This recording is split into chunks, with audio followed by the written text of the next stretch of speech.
कोणतं मंदिर आहे? बजरंगबलीचं. आणि हे मंदिर असं जुनाट का बरं वाटते? ते खूप वर्ष झाली.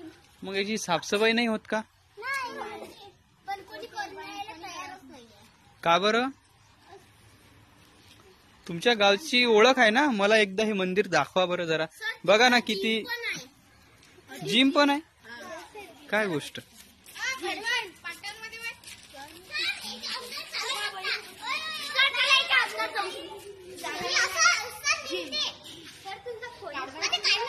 हे जिम चालू असते का?